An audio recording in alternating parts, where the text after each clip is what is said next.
Ever since my mom died, I've been a mess.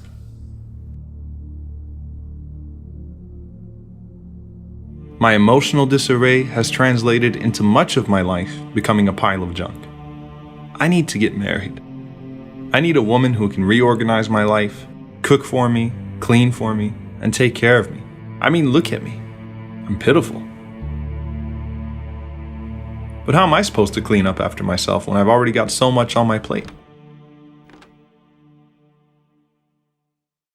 About a month ago, my uncle's wife was in a major car accident and has been in the hospital since. She's been steadily recovering, but naturally this entire event has taken its toll on him. I would make it a point to visit him frequently, knowing how lonely and down he was. Somehow, we managed to get on the topic of marriage. I told him I really needed a wife, and that my life was a mess. He smiled and said, "I thought your generation was an enlightened one. A wife is not a maid, and you need to understand marriage before you get married." He pointed out that he had no problem keeping his house clean in his wife's absence, and that even when she is around, he still helps around the house, because he believes that he and his wife are partners, even when it comes to household responsibilities. He reminded me of the Prophet, peace be upon him, saying, "The best of you are those who are best to their wives." No man in history was as busy as the Prophet, peace be upon him, or as important to the world as he was.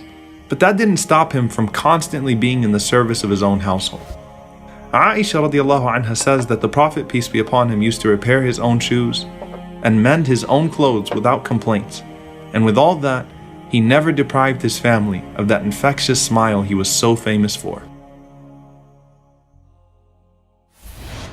Men are from Mecca and women are from Medina, but in the end, we're all from Allah. And though at times it seems impossible to understand one another, Allah created us in our own unique ways to complete one another. And that's not just in regards to marriage. That's a rule of life. Be it a mother with her son, a wife with her husband, a daughter with her father, a sister with her brother, there's something special about the bond between men and women.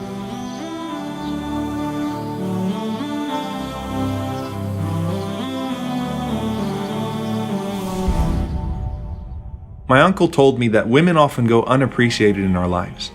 And part of that lack of appreciation is that we belittle what they're capable of and reduce them to maids. That's why the Prophet, peace be upon him, taught us that though we may never repay them, we should at least recognize their efforts and be grateful.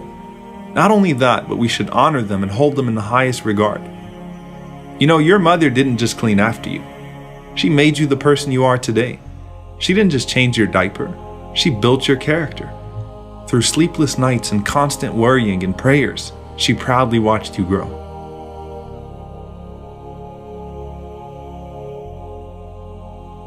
And you know, if we pay close enough attention, we'll realize that every woman in our lives has taught us something.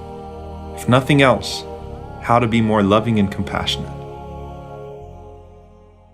وَوَصَّيْنَا الْإِنسَانَ بِوَالِدَيْهِ إِحْسَانًا حَمَلَتْهُ أُمُّهُ كُرْهًا وَوَضَعَتْهُ كُرْهًا وَحَمْلُهُ وَفِصَالُهُ 30 شهرًا. Allah mentioned 3 things that your mother did for you that no one else has. She carried you, gave birth to you, and nurtured you in your infancy.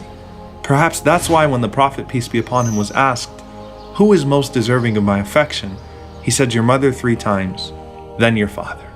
My uncle told me that in anticipation of his wife coming home, he wanted to do something thoughtful for her to show her how much he loved her. Her favorite pastime was putting puzzles together, especially with her grandchildren. So I thought I'd make a puzzle for her, actually of her, to show her that just as she completes me, I can sort of complete her. She absolutely loved it, and I loved that she loved it.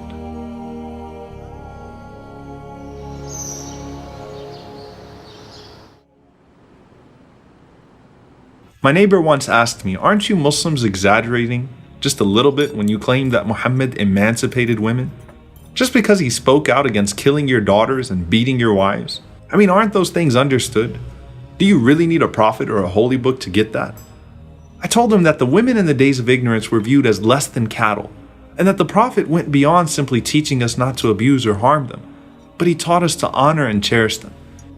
Besides, wouldn't you agree that sometimes transformative figures are needed to call people out on their brutality?